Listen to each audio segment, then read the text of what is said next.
They said the Boulder shelter was useless, just a concrete tomb buried in the Colorado Rockies, forgotten by history and mocked by anyone who knew it existed.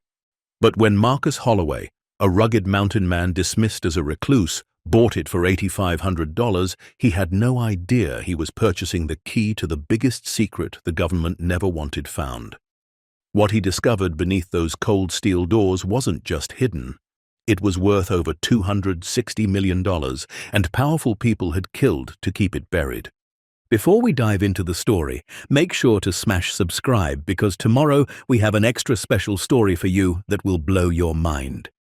The town of Boulder Creek, Colorado, sat tucked in a valley where the pine trees grew so thick they seemed to swallow the sunlight whole. It was the kind of place where everybody knew your name, your business, and had an opinion about both. Population, 3,217, and that number hadn't changed much since 1983. The old-timers liked it that way. They'd sit at Morton's Diner every morning, nursing burnt coffee and cold gossip, watching the world stay exactly as it had always been. Marcus Holloway didn't sit at Morton's Diner. He didn't sit anywhere in town if he could help it. At 47 years old, Marcus was the kind of man you noticed even when he tried to blend in. 6'2", broad-shouldered, with a thick beard gone silver at the edges, and eyes that had seen too much to trust easily. His hands were scarred and calloused, the kind of hands that had pulled engines apart and put them back together, that had gripped climbing rope on sheer rock faces, that had held his dying wife's hand 5 years ago, while the life drained out of her in a sterile hospital room that smelled like disinfectant and broken promises. After Sarah died, Marcus sold their house in Denver, packed what little he cared about into his old Ford pickup, and drove until the roads turned to dirt and the cell phone signal disappeared. He found a small cabin 12 miles outside Boulder Creek, so far up the mountain that the Postal Service refused to deliver. That suited him fine. He didn't want mail.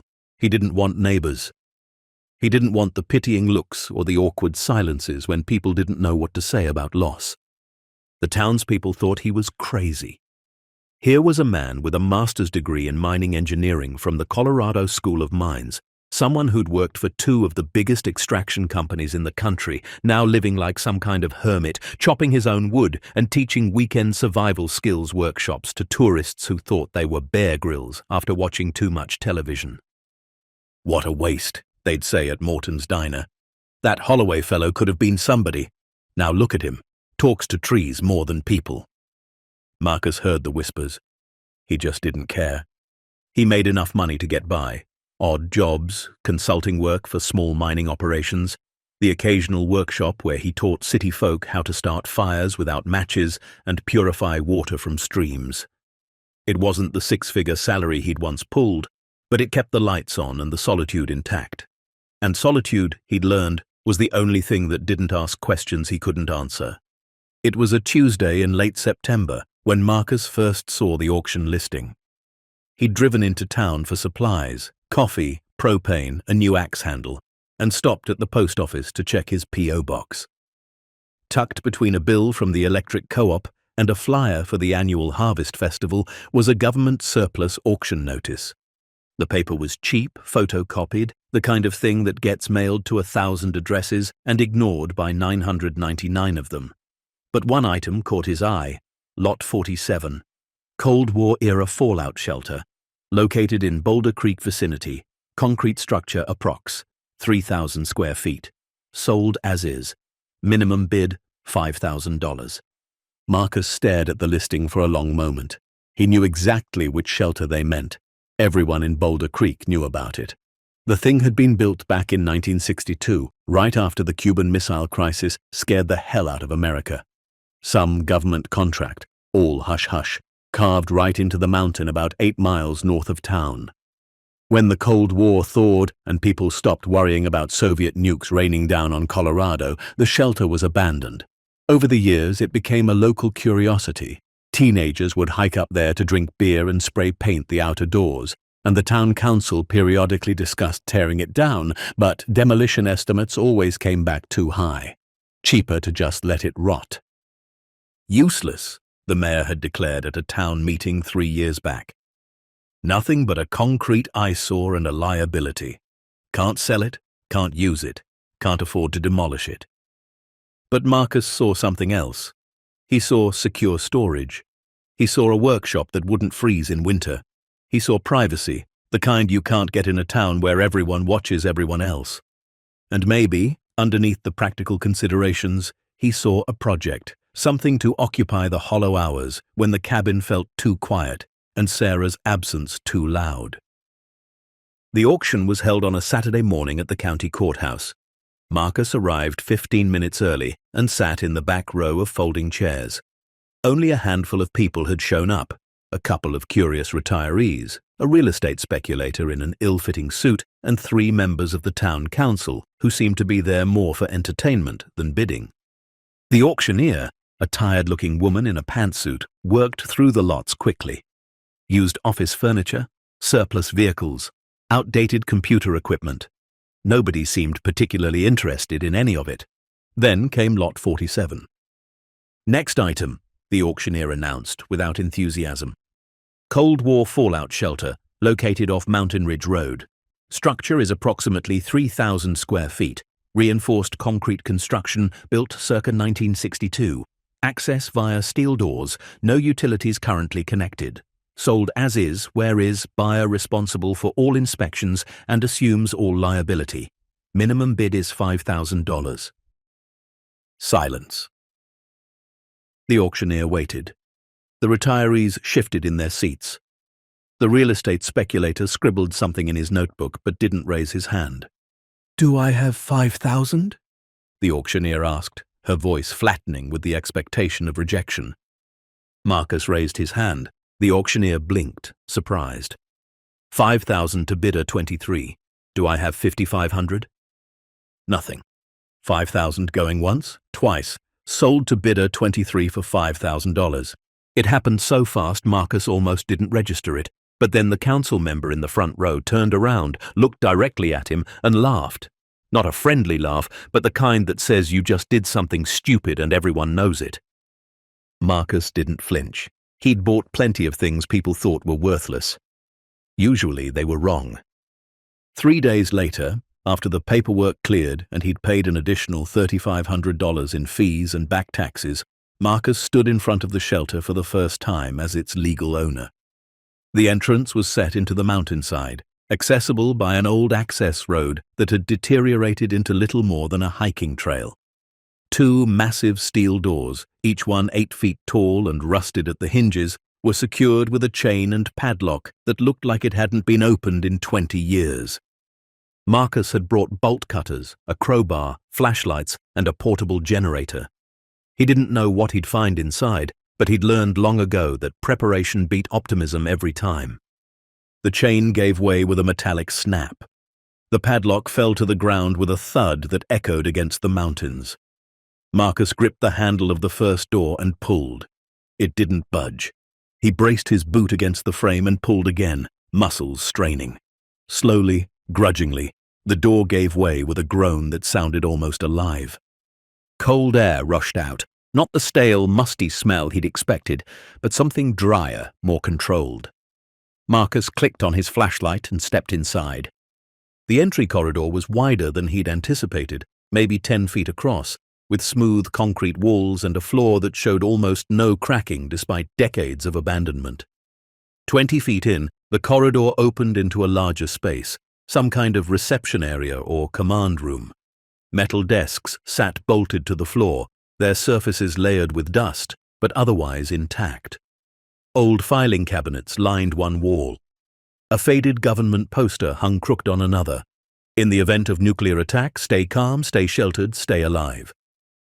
Marcus moved deeper, his flashlight beam cutting through the darkness. The place was bigger than he'd expected. Multiple rooms branching off the main corridor. A kitchen area with industrial sinks, what looked like dormitories with metal bunk frames still bolted to the walls. Everything had been stripped of anything valuable. No mattresses, no supplies, no equipment. Just the bones of a place built to wait out the end of the world. But as Marcus explored, something began to nag at him. He'd worked in enough underground facilities during his mining career to know how they were built, and this place didn't quite add up. The construction was too sophisticated for a simple fallout shelter. The ventilation system was more advanced than necessary. And the layout. He pulled out the photocopied blueprint he'd received with the auction paperwork and compared it to what he was seeing. According to the plans, the facility should end at a utility room about 100 feet from the entrance. But his flashlight beam showed the corridor continuing beyond that point, disappearing into darkness. Marcus walked to where the utility room should have ended. There was a wall there, concrete, but the color was slightly different, lighter, newer. He knocked on it. The sound was wrong, not solid, hollow. His engineering mind kicked into gear immediately. This wall had been added later, maybe years after the original construction. Why? To seal off a section? To hide something? He spent the rest of the day making basic repairs, securing the entrance doors, checking the structural integrity, testing the old wiring. But his thoughts kept returning to that wall. That hollow sound. That inconsistency. Over the next 2 weeks, Marcus threw himself into the shelter with an intensity he hadn't felt since before Sarah died. He ran a new power line from a generator he'd installed outside. He cleaned out decades of debris. He patched cracks and tested the old water lines that snaked through the concrete. The place was becoming functional, livable even. He'd started bringing tools down, thinking he might set up a proper workshop, maybe store some equipment he didn't want exposed to winter weather. But he couldn't stop thinking about the wall. One evening, after a long day of work, Marcus sat on an overturned bucket in what he'd started calling the main room, eating a sandwich and studying the blueprints for the 100th time. The original plans, dated June of 1962, showed the facility ending at the utility room, but he'd found something else tucked into one of the old filing cabinets, a maintenance log dated 1976. Most of the entries were routine. Checked ventilation system, replaced air filters, inspected door seals. But one entry stood out. South corridor wall reinforcement completed. New access protocols in effect. Authorized personnel only beyond Checkpoint Delta. Checkpoint Delta, South corridor. That had to be the sealed wall. Marcus stood up and walked back to the wall. He placed his palm against the cool concrete and closed his eyes, listening. In the absolute silence of the underground space, he could hear something. A faint hum, so quiet he might have imagined it. Electrical? Ventilation? Something was still running behind this wall. He made a decision. The next morning, Marcus returned with his mining tools. A diamond-tipped drill, a small jackhammer, safety equipment. He'd built a career breaking through rock. Concrete wouldn't stop him. He started in the corner, drilling a small exploratory hole. The drill bit punched through after about 8 inches. The wall wasn't as thick as the original construction. He angled his flashlight into the hole and peered through. Metal. He was looking at a steel door. Marcus's heart rate picked up. This wasn't just a sealed-off corridor. This was a vault. Someone had built a wall to hide a vault. He worked carefully, methodically, the way he'd been trained. Over the next 3 days, he created an opening just large enough to squeeze through, being careful not to damage the structure or trigger any potential collapse. When he finally pulled away the last chunk of concrete, he stood face to face with a steel vault door that looked like it belonged in a bank, not a Cold War fallout shelter. The door was massive. Solid steel, at least 6 inches thick, with a combination lock in the center and a wheel handle that probably weighed 50 pounds. No rust, no corrosion. Someone had maintained this. Marcus ran his fingers along the seam of the door, then noticed something he'd almost missed. A small metal plate riveted near the handle. The engraving was worn but legible. Property of U.S. government. Project Deep Reserve. Unauthorized access federal offense. Project Deep Reserve. Marcus had never heard of it. He took photos of everything. The door, the plate, the combination lock. Back at his cabin that night, he spent hours searching online. Project Deep Reserve returned nothing. Not a single result. It was as if the project had never existed, or had been scrubbed from public record so thoroughly that not even conspiracy theory websites mentioned it. But Marcus was nothing if not persistent. He started reaching out to old contacts from his mining days, people who'd worked on government contracts, who knew how to navigate the bureaucracy of classified projects. Most didn't respond. A few said they'd never heard of it. But one, a retired engineer named Thomas, who'd worked for the Army Corps of Engineers back in the 70s, sent a cryptic email. "Stop asking questions about Deep Reserve. Some doors are sealed for good reasons. Let it go." That message should have been a warning. Any reasonable person would have walked away. But Marcus had stopped being reasonable the day they lowered Sarah's casket into the ground. Reasonable people lived safe, predictable lives. Marcus lived alone on a mountain with ghosts and questions that kept him awake at night. He went back to the maintenance log, studying every entry with fresh eyes. Most were routine, but scattered throughout were entries that seemed like code. Package 19 Alpha secured. Package 22 Bravo catalogued. Package 31 Delta climate controlled. Packages. Whatever was behind that door, it had been catalogued, numbered, secured. This wasn't abandoned, this was archived. Then he found it. Buried in the back of the log, on a page that had been partially torn out, a sequence of numbers written in pencil so faint he'd missed it the first dozen times. Primary combination reset, the 17th of April 62. Secondary sequence classified. For emergency access, see Operations Manual Section 7C. 170462, April 17th, 1962, 2 months before the shelter was officially completed. Marcus's hands trembled slightly as he copied the numbers down. He didn't sleep that night. He sat at his kitchen table, drinking coffee and staring at those numbers, feeling like he was standing at the edge of something vast and dark and utterly unknown. By the time dawn broke over the mountains, painting the pines in shades of gold and crimson, he'd made his decision. Marcus loaded his truck with everything he might need: tools, lights, his phone fully charged for photos, water, a first aid kit. He drove to the shelter as the sun climbed higher, his mind running through possibilities. Maybe the vault was empty. Maybe it contained old documents, equipment, things that had seemed important in 1962 but were meaningless now. Maybe the whole thing was a waste of time. But something in his gut said otherwise. He squeezed through the opening he'd created in the concrete wall and approached the vault door. The combination lock was old-style, mechanical, 3 rotating dials with numbers 0 through 99. He wiped the dust from the dials and took a deep breath. 17. He turned the first dial clockwise until it landed on 17. It moved smoothly, too smoothly for something supposedly abandoned for decades. 04. Counterclockwise to 4. Click. Something mechanical shifted inside the door. 62. Clockwise to 62. Another click, deeper this time, like tumblers falling into place. Marcus grabbed the wheel handle and turned. It resisted at first, then slowly, impossibly began to move.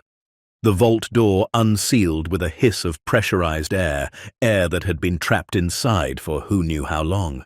The sound echoed through the concrete chamber like a sigh of relief. The door swung open on hinges that barely creaked, revealing absolute darkness beyond. Marcus clicked on his high-powered flashlight and pointed it into the void. The beam disappeared into a space far larger than should have existed in this mountain. He took a step forward, then another, his boots echoing on what sounded like metal flooring. His flashlight found a wall. He swept the beam left and right, up and down, trying to understand what he was seeing. His breath caught in his throat. There, mounted on the wall in a climate-controlled display case, was a painting. Even under decades of dust and in the harsh beam of his flashlight, Marcus could see the rich colors, the careful brushstrokes, the unmistakable style. He moved closer, hardly daring to breathe. A small brass plaque beneath the painting read, "Rembrandt van Rijn, circa 1635. Acquired 1944. Project Deep Reserve Item 001. Marcus stumbled backward, his mind reeling. Rembrandt, 1635. Acquired in 1944, right at the end of World War II. This wasn't possible. This couldn't be real. But his flashlight found another painting, and another. The beam swept across the chamber, revealing row after row of climate-controlled cases mounted on the walls, each one containing something that had no business being in a sealed vault in the Colorado mountains. Renaissance paintings, medieval manuscripts in glass cases, sculptures on reinforced pedestals, display cases filled with gold coins, jewelry, artifacts that looked like they belonged in museums. Everything was pristine, perfectly preserved, catalogued with small brass plaques that gave dates, origins, acquisition information. Marcus's legs gave out. He sat down hard on the metal floor, his flashlight beam shaking in his trembling hand as it swept across what could only be described as a treasure vault. Not gold bars or cash, something far more valuable.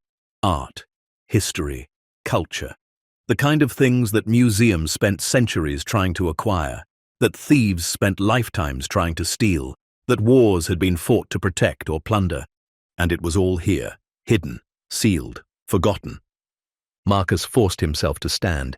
He needed to document this. He needed to understand what he was looking at. He pulled out his phone and started taking photos, hands still shaking. Painting after painting, artifact after artifact, each one more impossible than the last. In the center of the vault, he found a desk, steel, military issue, with a locked drawer. Marcus used his pry bar to force it open. Inside was a leather-bound ledger, its pages yellowed but perfectly preserved in the climate-controlled environment. He opened it carefully. The first page bore a title in typed letters: Project Deep Reserve, Cultural Heritage Preservation Initiative, classified top secret, authorization, Department of Defense, date initiated, January 1962. Marcus flipped through the pages. Each entry detailed an item: description, provenance, acquisition date, estimated value, storage location. The handwriting was meticulous, almost obsessive. Page after page of treasures, all catalogued, all accounted for. He ran his finger down the entries, his engineer's mind automatically calculating, estimating. Even conservative estimates put the total value at something astronomical. Then he found the summary page near the back of the ledger. A typewritten note, dated December 1978. Project Deep Reserve officially concluded. Total items secured, 217 pieces. Estimated total value, $263 million, 1978 valuation. Facility sealed pending further authorization. Access restricted to Level 7 clearance only. $263 million in 1978. Marcus's mind raced to adjust for inflation. That would be over $1 billion today. Possibly more, depending on how rare some of these pieces were. He looked up from the ledger, his flashlight beam sweeping across the vault once more. 217 pieces of art and artifacts, hidden in a mountain in Colorado, forgotten by the government that had sealed them here. And now Marcus Holloway, the crazy mountain man that Boulder Creek liked to gossip about, legally owned the structure that contained them. His phone buzzed in his pocket, making him jump. No signal down here, but an alarm he'd set earlier was going off. Reminder to check his generator fuel. The mundane intrusion of normal life felt surreal against the backdrop of what he'd just discovered. Marcus took one last look around the vault, his flashlight lingering on a sculpture that looked Greek, ancient, priceless. Then he carefully backed out, pulled the vault door closed until he heard the seal engage, and scrambled back through the opening in the concrete wall. He didn't stop moving until he was outside, standing in the afternoon sunlight, gulping mountain air like a drowning man breaking the surface. His hands were still shaking, his mind was still reeling. And somewhere deep in his chest, underneath the shock and disbelief, something else was stirring. Something that felt dangerously close to fear. Because Marcus understood with absolute clarity that he'd just opened a door that powerful people had sealed shut. And in his experience, powerful people didn't seal things shut unless they had very good reasons. Reasons that usually involved keeping secrets, protecting interests, and eliminating problems. He looked back at the shelter entrance, those massive steel doors now hanging open to the sky, and realized with cold certainty that his life had just become infinitely more complicated. The useless shelter everyone had mocked him for buying was anything but useless. It was a vault containing treasures worth hundreds of millions, possibly billions. It was evidence of something the government had tried to forget. It was a secret that someone, somewhere probably wanted to stay buried. And Marcus Holloway, the man who just wanted to be left alone with his grief and his mountains, was now the only person standing between that secret and the world. Marcus didn't go back to the shelter for 3 days. He told himself he needed time to think, to process, to figure out what the hell he'd stumbled into. But the truth was simpler and more primal than that. He was scared. He'd faced down plenty of dangerous situations in his life.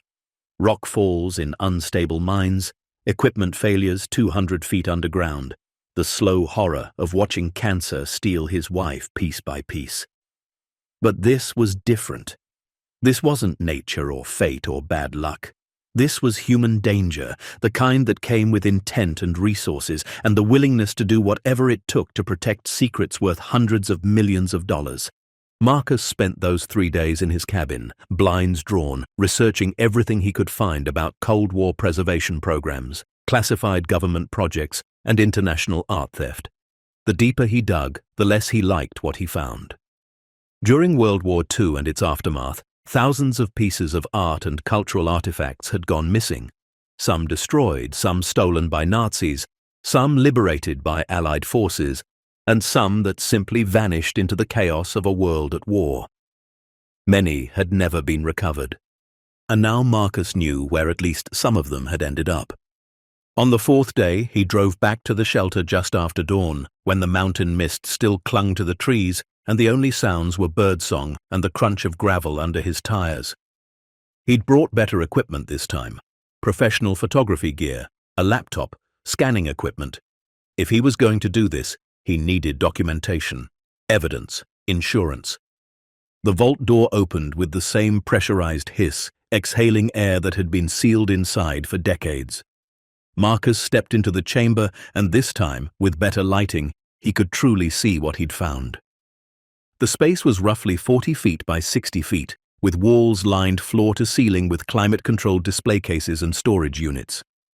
Everything was organized with military precision: paintings on one wall, manuscripts and documents on another, sculptures and three-dimensional artifacts arranged on reinforced shelving units in the center of the room. Marcus started with the ledger, photographing every page, making sure to capture every detail of the meticulous inventory. Each entry told a story. Item 73, oil painting, Italian Renaissance, attributed to Caravaggio. Subject, the taking of Christ. Dimensions, 52 by 67 inches. Acquired. Rome, 1944. Previous owner, private collection, seized during Allied advance. Estimated value, $12 million. $12 million for a single painting, and that was the 1978 estimate. He moved methodically through the vault, photographing each piece, cross-referencing it with the ledger entries. A sculpture that the ledger identified as ancient Greek, possibly 4th century BC, valued at $8 million. A collection of medieval manuscripts, illuminated by hand, collectively worth $15 million. Gold coins from the Byzantine Empire, jewelry that had belonged to European royalty, a small bronze statue that might have been created by Donatello himself. But it wasn't just the monetary value that made Marcus's hands shake as he documented everything. It was the provenance notes. Acquired, Paris, 1944. Acquired, Berlin, 1945. Previous owner, private collection, Frankfurt. Over and over, the same pattern. Items acquired in Europe during the final years of World War II and the immediate aftermath, when the continent was in chaos and armies were liberating everything they could carry. Some of the items had clearly been stolen by the Nazis from Jewish families, museums, and private collections. And then, in turn, they'd been taken by American forces. Whether that was to protect them or to hide them was a question Marcus couldn't answer. But the fact that they'd been sealed in a secret vault in Colorado rather than returned to their rightful owners suggested the answer wasn't noble. Marcus found himself standing in front of a painting of a young woman, her expression serene, the technique unmistakably from the Dutch Golden Age. The plaque read, "Portrait of a young woman, Jan Vermeer, circa 1665, acquired, Amsterdam 1945, previous owner, Cohen family collection, seized 1942, estimated value $40 million. The Cohen family. Marcus pulled out his phone and searched. It took less than 5 minutes to find references to the Cohen collection, a prominent Jewish family in Amsterdam whose extensive art collection had been looted by the Nazis. After the war, the family had spent decades trying to recover their stolen property. Most had never been found. And here was at least one piece, hanging in a sealed vault in Colorado, while the descendants of the family it was stolen from had died without ever knowing what happened to their heritage. Marcus sat down on the metal floor, his back against a storage unit, and let the weight of it settle over him. This wasn't just a treasure vault, it was a crime scene, a repository of stolen history, hidden away by the very government that was supposed to be protecting cultural heritage. He stayed in the vault for 6 hours that day, documenting everything. By the time he emerged, his memory cards were full and his mind was made up. He couldn't keep this secret. He couldn't pretend he hadn't found it. But he also couldn't just call the FBI and hope they'd do the right thing. These items had been hidden by the government in the first place. Who was to say they wouldn't just seal the vault again and make the whole thing disappear, Marcus included? He needed help. He needed someone he could trust, someone who understood art and history and had no connection to the government or law enforcement, someone who wouldn't immediately try to take this away from him or bury it deeper. The name came to him as he was locking the shelter entrance. Diana. Diana Chen. They'd gone to college together, both engineering students, though she'd switched to art history after 2 years when she realized her passion was in preservation, not extraction. They'd stayed in touch sporadically over the years, holiday cards, the occasional email. She'd attended Sarah's funeral, standing in the back, respecting his need for space. The last he'd heard, she was working as a curator for a private museum in Santa Fe, specializing in provenance research and stolen art recovery. If anyone could help him understand what he'd found and what to do about it, it was Diana. Marcus drove back to his cabin and, for the first time in 3 days, slept soundly. He had a plan. It wasn't a great plan, but it was something. In the morning, he'd reach out to Diana. He'd show her the photos. He'd get her expert opinion. And then, maybe, he'd figure out how to do the right thing without destroying his life in the process. He woke at dawn to the sound of a vehicle coming up his access road. Marcus sat up immediately, heart pounding. Nobody came up this road.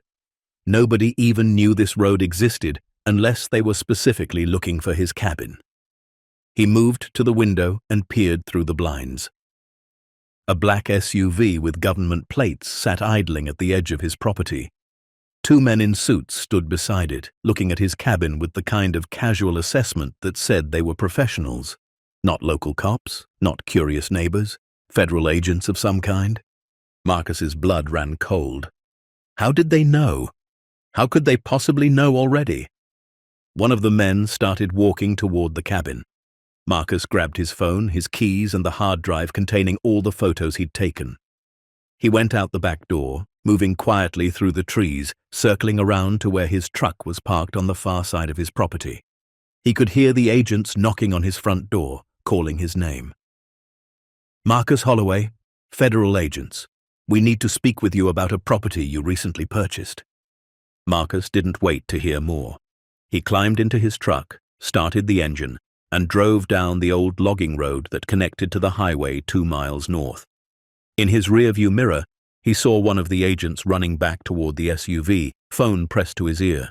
They were coming for him, which meant they knew about the vault, which meant someone had been watching the shelter, or monitoring the property, or maybe they'd always known what was there and were just waiting to see who'd be stupid enough to buy it. Marcus drove fast, his mind racing even faster. He couldn't go back to the cabin. He couldn't go back to the shelter. He needed to get the evidence somewhere safe, somewhere they couldn't touch it, before they found a reason to arrest him or make him disappear. He pulled over at a gas station 30 miles outside Boulder Creek and used the payphone, an ancient relic that somehow still worked. He dialed Diana's number from memory, praying she still had the same cell phone she'd had 5 years ago. She answered on the third ring. "Hello? Diana, it's Marcus. Marcus Holloway." A pause. "Marcus, my God, it's been... Are you okay? You sound... I need your help. I need it now. And I need you to not ask questions until we're somewhere secure." Another pause, longer this time. Diana had always been sharp, quick to read between lines. "Are you in danger?" "I don't know. Maybe. Probably. Look, I found something big. Something that involves stolen art and government cover-ups, and enough money to make people do very bad things. I have photos, documentation, everything. But federal agents just showed up at my house, and I need someone who understands this world to tell me what the hell I'm supposed to do." "Where are you?" "Gas station off Highway 70, about 30 miles south of Boulder Creek." "Stay there. Stay in public. I'm in Santa Fe. I can be there in 4 hours. Do not talk to anyone. Do not go anywhere alone. And Marcus?" "Yeah?" "Whatever you found, it's probably worse than you think." Marcus spent those 4 hours in the gas station parking lot, nursing terrible coffee and watching every car that pulled in like it might be coming for him. His paranoia felt justified when, 2 hours in, another black SUV drove slowly past the station, the driver clearly scanning the lot. Marcus ducked behind his truck until it passed.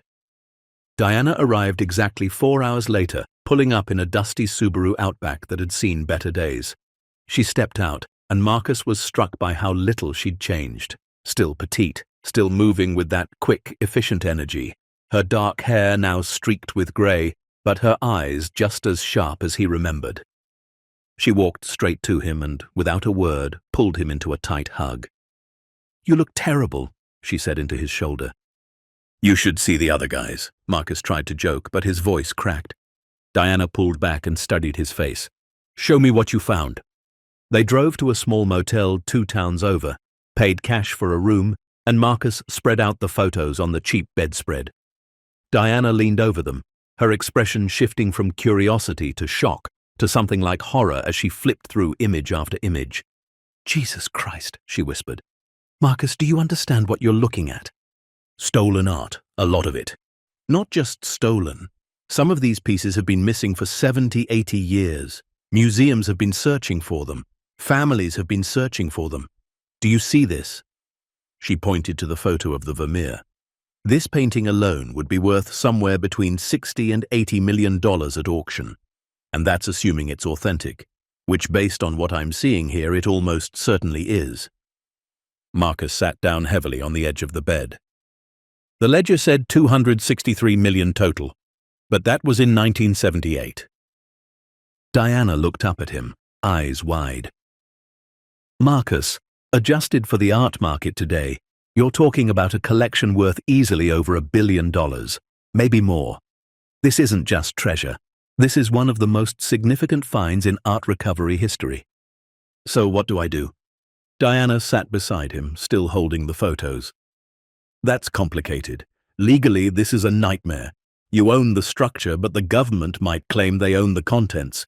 Except the government probably stole most of this stuff in the first place, or at least facilitated the theft by hiding it rather than returning it to rightful owners. And those rightful owners, or their descendants, have legitimate legal claims to most of these pieces. The federal agents who showed up at my cabin, they're going to try to shut this down," Diana said. "Quietly, make you sign non-disclosure agreements, maybe offer you some token compensation, seal the vault back up and pretend it never existed. Because if this goes public, it's a massive scandal. The US government hiding stolen art for 80 years? That's international incident territory. So I'm screwed. Not necessarily." Diana stood up and started pacing, her mind clearly working through possibilities. "You have leverage, you have documentation, you have proof. If you go public the right way, with the right protections in place, they can't just make you disappear. The story becomes too big, too visible." "Go public how?" Diana turned to face him. "There's a journalist I know, Kate Preston. She specializes in art crime, stolen cultural heritage, that kind of thing. She's broken some major stories about Nazi-looted art. She's relentless, ethical, and she has the kind of platform that would make this impossible to bury. If we contact her, give her everything you have, she can run with this in a way that protects you and exposes what needs to be exposed. Marcus thought about it. Going public meant losing any chance at keeping this quiet, at maybe negotiating some kind of deal. But keeping quiet meant trusting the same government that had hidden $1 billion worth of stolen art in a mountain for 80 years. What happens next will turn this discovery upside down, reveal a truth powerful people buried for generations, and remind us why some secrets should never stay hidden. Stay tuned to see what happens next. If you're enjoying the story, please like, share, and subscribe for more. Marcus looked at Diana, at the photos spread across the motel bed, and made his decision. Contact the journalist. But first, I need to go back to the shelter one more time. I need to get something. Marcus, if the feds are watching, they're watching my cabin. They might not know about the shelter yet. Or if they do, they might not know I've already been inside. I need to get the original ledger. That's the proof. The photos are good, but the physical evidence is what makes this real. Diana shook her head. That's insane. That's the right thing to do, Marcus finished. Those families, the ones who had their art stolen by Nazis and then stolen again by the American government, they deserve to know what happened. They deserve to get their property back. And that ledger is the key to making that happen. Diana studied him for a long moment. When did you become a crusader for justice? Marcus thought of Sarah, of the promises he'd made to live a life that mattered, to not just survive, but to stand for something. About 5 years ago, he said quietly. I just didn't know what I was supposed to be fighting for until now. They waited until dark. Diana insisted on coming with him over Marcus's objections. You need a lookout, she said. And besides, if we're doing this, we're doing it together. They took Marcus's truck, driving without headlights for the last 2 miles, using moonlight to navigate the access road. The shelter entrance looked undisturbed. No vehicles, no signs that anyone had been there. Marcus felt a small surge of relief. Maybe they really didn't know yet. Maybe he still had time. They squeezed through the opening in the concrete wall, Marcus going first with a flashlight, Diana following close behind. He opened the vault door, the combination still fresh in his memory, and they stepped into the treasure chamber. Diana gasped. The photos hadn't done it justice. Seeing it in person, the sheer scale of it, the careful preservation, the magnitude of history contained in this one room, it was overwhelming. My God, she whispered, moving toward a painting that Marcus recognized from her reaction must be significant. This is the lost Caravaggio. Everyone thought it was destroyed in the war, and it's been here the whole time. Marcus went straight to the desk and retrieved the ledger, carefully wrapping it in plastic sheeting he'd brought for protection. He also grabbed a handful of the smaller brass plaques, physical evidence that would be harder to dismiss than photos alone. We need to go, he said, now. They were halfway back to the truck when Marcus heard it. The distant sound of engines, multiple vehicles coming up the access road. His stomach dropped. Run, he said. They crashed through the underbrush, branches tearing at their clothes, the ledger clutched to Marcus's chest. Behind them, headlights appeared, sweeping across the trees. Voices shouted. These weren't local cops. This was a coordinated response, probably federal agents, maybe even military, given how remote the location was. Marcus and Diana reached the truck, and Marcus gunned the engine, tearing down the old logging road with no lights, trusting muscle memory and desperate hope to keep them on the path. In the rearview mirror, he could see lights following, but the terrain was rough, and his truck knew these roads better than whoever was chasing them. They made it to the highway, and Marcus finally turned on his headlights, merging into light traffic and trying to look casual, despite his heart hammering in his chest. Diana was breathing hard beside him, clutching the door handle.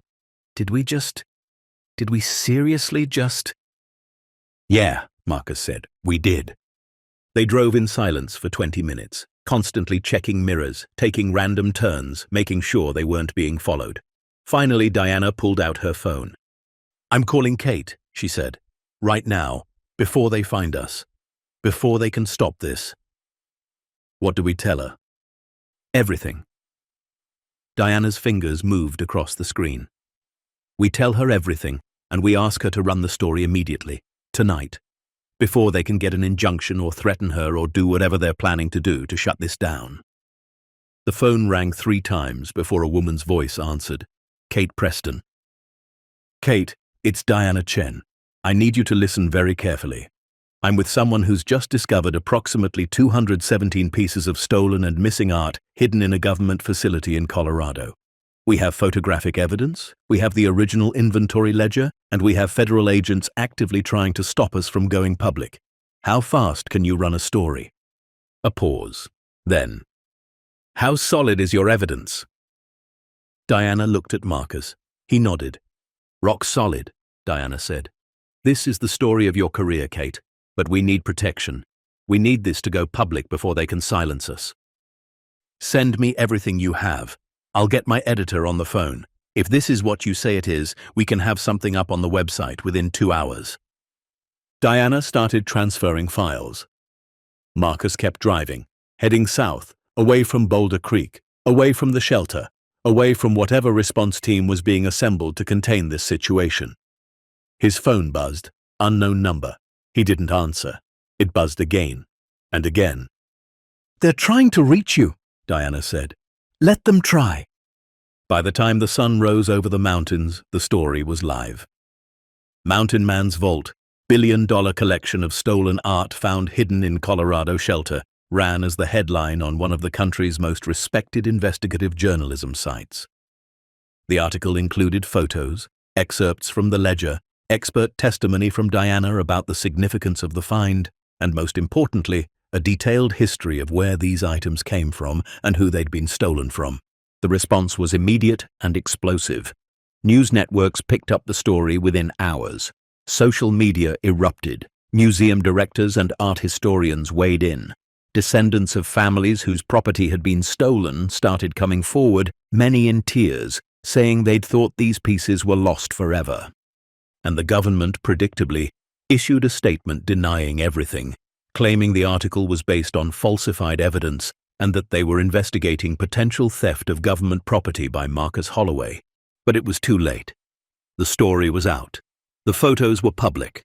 The evidence was undeniable. Federal agents couldn't just make this disappear now that millions of people knew about it. Marcus sat in a safe house Diana had arranged, watching the news coverage, still half expecting armed agents to break down the door. His phone hadn't stopped ringing. Reporters, lawyers, even a producer from a documentary series. He ignored them all. Diana sat beside him, laptop open, monitoring the response. "Marcus, you did it. You actually did it. This is going to force a complete investigation. International art recovery organizations are already calling for audits of US government holdings. Some of these families are going to get their property back." Marcus nodded slowly, but he didn't feel victorious. He felt exhausted, scared. And somewhere underneath it all, something else, purpose. For the first time since Sarah died, he'd done something that mattered beyond his own survival. "What happens to me now?" he asked. Diana closed her laptop and looked at him seriously. "Honestly, I don't know. Best case, you're hailed as a whistleblower and protected. Worst case, they find a way to charge you with something: trespassing, theft, breaking and entering, unauthorized access to classified materials. You're going to need lawyers, good ones." "I don't have money for good lawyers." "You won't need it. I've already had 3 major civil rights organizations reach out offering to represent you pro bono. This is a big case. Everyone wants in." Marcus leaned back and closed his eyes. The useless shelter everyone had mocked him for buying had turned into the biggest discovery of his life. He'd exposed a secret the government had kept for 8 decades. He'd potentially helped dozens of families recover stolen property they thought was lost forever. And in the process, he'd painted the biggest target on his back imaginable. But looking at Diana, at the news coverage showing families weeping with joy at the possibility of recovering their heritage, at the experts calling this one of the most significant art recovery operations in history, Marcus realized something. He'd been living in a tomb of his own making since Sarah died, sealed away from the world, hiding from life, pretending that survival was enough. But the vault had taught him something. Some things shouldn't stay buried. Some secrets need to see daylight. And sometimes the most valuable treasures are the truths we're brave enough to expose, no matter the cost. The story was just beginning. The legal battles, the investigations, the threats and intimidation, all of that was still to come. But Marcus Holloway, the crazy mountain man from Boulder Creek, had done something that would echo through history. He'd opened a door that powerful people wanted to stay closed. And once opened, there was no going back. The safe house Diana had arranged turned out to be a modest apartment in Albuquerque, 200 miles from Boulder Creek, rented under a friend's name and paid for in cash. Marcus spent the first 48 hours after the story broke watching his entire life dissected on national television.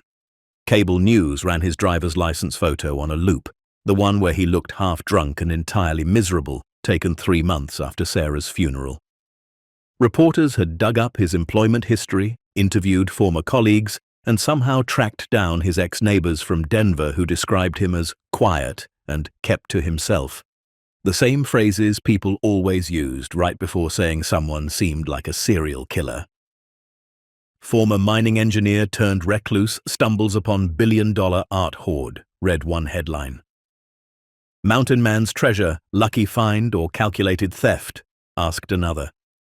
The conspiracy theorists were already suggesting Marcus had somehow known about the vault all along, that he'd orchestrated the whole thing, that he was working with foreign governments or private collectors or shadowy international criminals. But the most disturbing coverage came from the government itself. The Department of Defense issued a statement claiming Marcus had broken into a sealed federal facility, stolen classified documents, and compromised national security. They announced they were seeking criminal charges and demanded the immediate return of all materials taken from what they called a secured government archive. They're not even denying the art exists, Diana said, reading the DoD statement on her laptop. They're just reframing it as rightfully theirs and you as a thief. Marcus stared out the window at the Albuquerque skyline, his reflection ghostly in the glass. So what happens now? Now we wait for them to make their move. They'll probably start with legal pressure, subpoenas, court orders, maybe try to freeze your assets. Then, if that doesn't work, they'll get creative. Creative how? Diana hesitated. Marcus, we're talking about people who successfully hid $1 billion worth of stolen art for 80 years. They didn't do that by playing fair. As if on cue, Marcus's phone buzzed. He'd been ignoring calls for 2 days, but this number showed up as restricted. Against his better judgment, he answered, Marcus Holloway? The voice was male, calm, professional, the kind of voice that never raised itself because it didn't need to. Who's asking? My name is James Cartwright. I'm a senior investigator with the Department of Justice. I'd like to speak with you about the situation in Colorado, privately. I have nothing to say without a lawyer present. I'm not calling about charges, Mr. Holloway. I'm calling because there are aspects of this situation you don't understand. Aspects that could put you in considerable danger if you continue down your current path. Marcus felt a chill run down his spine. Is that a threat? It's a warning. The facility you entered, the items you found, they're connected to operations that go far beyond a simple art collection. There are people with significant resources who have a vested interest in keeping certain things buried. I'm trying to help you. By telling me to shut up and give everything back. By telling you to be very careful about who you trust and what you do next. Not everyone who appears to be your ally has your best interests at heart. The line went dead. Diana had been listening, her face pale. That was... I know, Marcus said. That was them telling me they can get to me anytime they want. Over the next week, the pressure intensified in ways both obvious and subtle. Marcus's bank account was frozen pending an investigation into suspicious financial activity, which was absurd given he barely had $4,000 to his name. His truck was impounded from the apartment complex parking lot, claimed as evidence in a federal investigation. And, strangest of all, he started noticing the same faces in different places. A woman in a blue jacket at the coffee shop, the same man in a baseball cap near the grocery store, another in the parking garage. Either he was becoming paranoid or he was being watched. Probably both. But Marcus wasn't alone. The story had sparked something bigger than just media attention. Within days of Kate Preston's article, families began coming forward with their own stories. A woman in New York whose grandmother had lost her entire art collection when the Nazis invaded Amsterdam. A man in Chicago whose family's artifacts had disappeared during the chaos of post-war Berlin. An elderly couple in London whose parents had spent 40 years searching for paintings stolen from their gallery in Paris. And they weren't just sharing stories, they were filing legal claims. Within 2 weeks, more than 30 families had retained lawyers and officially demanded the return of property identified in Marcus's photographs and the ledger entries. International organizations dedicated to recovering Holocaust-looted art got involved. Suddenly, this wasn't just about Marcus Holloway and a hidden vault. It was about justice for victims of one of history's greatest cultural crimes. Diana fielded most of the calls, coordinating with lawyers and advocacy groups, helping families match items from the ledger to their historical records. Watching her work, Marcus was struck by how naturally she stepped into the role of liaison between his accidental discovery and the people whose lives it affected. "There's a woman flying in from Tel Aviv," Diana told him one evening, her voice tight with emotion. Her grandmother was Sarah Cohen. The Cohen family collection. Remember the Vermeer you found? That was theirs. She's 86 years old, Marcus. She was 12 when the Nazis took everything. She never thought she'd see any of it again. Marcus felt something twist in his chest. "When does she arrive?" "Tomorrow. She wants to meet you." The woman's name was Ruth Goldstein, and she walked into the apartment with the careful dignity of someone who'd survived horrors Marcus couldn't imagine. Her lawyer accompanied her, along with Diana and a representative from the World Jewish Congress. Marcus stood awkwardly in the small living room, suddenly very aware of his worn jeans and 3-day beard. Ruth studied him for a long moment, her dark eyes sharp despite her age. Then she crossed the room and took his hands in hers. Her grip was surprisingly strong. "Thank you," she said simply. "My grandmother Sarah, she died never knowing what happened to her collection. My mother spent 50 years writing letters, making inquiries, searching. She died believing everything was lost or destroyed. And now you've found it. You've given us back a piece of our history." Marcus felt his throat tighten. "I just opened a door, ma'am. I didn't do anything special." "You did more than you know." Ruth released his hands and sat down carefully. "That Vermeer, the portrait of a young woman, do you know who that was?" Marcus shook his head. "That was my great-great-grandmother, painted when she was 17, before she married into the Cohen family. It hung in my grandmother's salon in Amsterdam. I grew up hearing stories about it, about how beautiful she was, how the painting captured not just her face but her spirit. Then the Nazis came. They took everything. The paintings, the furniture, the jewelry, the books, everything. My grandmother and grandfather managed to escape to England, but they lost their entire world." She paused, composing herself. "After the war, they tried to recover what was stolen. Some families got a few items back. We got nothing. For 3 generations, we believed that painting was gone forever. And now, because of you, there's a chance we might see it again." "The government's saying they own it," Marcus said quietly. "They're fighting the claims." "Of course they are." Ruth's expression hardened. "Because admitting they took stolen property and hid it for 80 years would be a scandal they can't afford. But we're not giving up. None of the families are. We've waited too long and lost too much." Over the following weeks, the legal battle lines were drawn with brutal clarity. On one side, the United States government, claiming sovereign immunity and arguing that Project Deep Reserve had been a legitimate preservation effort designed to protect cultural treasures from post-war chaos. They maintained that all items in the vault were legally acquired and properly stored, and that Marcus had violated federal law by breaking into a classified facility. On the other side, 37 families from 6 countries, backed by international art recovery organizations, Holocaust restitution groups, and civil liberties advocates. They argued that the items were stolen property that hiding them rather than returning them to rightful owners was itself a crime, and that Marcus had exposed a decades-long cover-up of cultural theft. And caught in the middle, Marcus Holloway, who'd gone from anonymous mountain man to the most controversial whistleblower in the country. The lawyers who'd offered to represent him pro bono quickly realized they were taking on one of the most complex cases in modern legal history.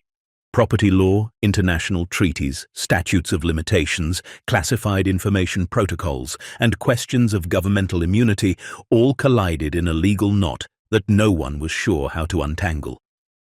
Marcus's lead attorney, a sharp woman named Patricia Chen who specialized in cultural property law, laid it out for him bluntly during their first official meeting. "You need to understand what we're up against. The government has unlimited resources, decades of legal precedent about sovereign immunity, and a massive incentive to make this go away. They're going to argue you're a criminal who broke into a federal facility and stole classified documents. They're going to try to discredit you, intimidate you, and if necessary, destroy you." "So what's our strategy?" Patricia leaned back in her chair. "We make it about them, not you. We shift the narrative from Marcus Holloway broke the law to the US government hid stolen Holocaust art for 80 years. We get the families in front of cameras. We get Ruth Goldstein and others like her telling their stories. We make this so morally reprehensible, so publicly indefensible, that even the government's own lawyers start questioning whether they're on the right side. And if that doesn't work, then you might go to prison. I'm not going to lie to you, Marcus. The charges they're threatening, unauthorized access to classified facilities, theft of government property, violations of the Espionage Act, they carry serious time. 10, 20 years, potentially. They're using these charges as leverage to try to force you into silence." Marcus thought about that. 20 years. He'd be nearly 70 when he got out, assuming he survived. But then he thought about Ruth Goldstein's face when she talked about her great-great-grandmother's portrait. He thought about the other families coming forward, 3 generations of people who'd lived with loss and lies. "I'm not backing down," he said. "Whatever happens, I'm seeing this through." Patricia nodded slowly. "I hoped you'd say that. Because this case, it's bigger than you now. It's about whether governments can hide their crimes indefinitely or whether truth eventually demands its day." But the government wasn't just fighting in courtrooms. 3 weeks after the story broke, Marcus was leaving the apartment to meet with lawyers when a man stepped out of a parked car and approached him.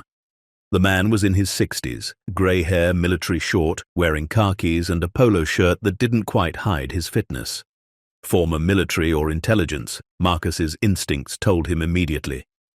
"Mr. Holloway, my name is Richard Sullivan. I'd like to have a conversation with you." Marcus kept walking.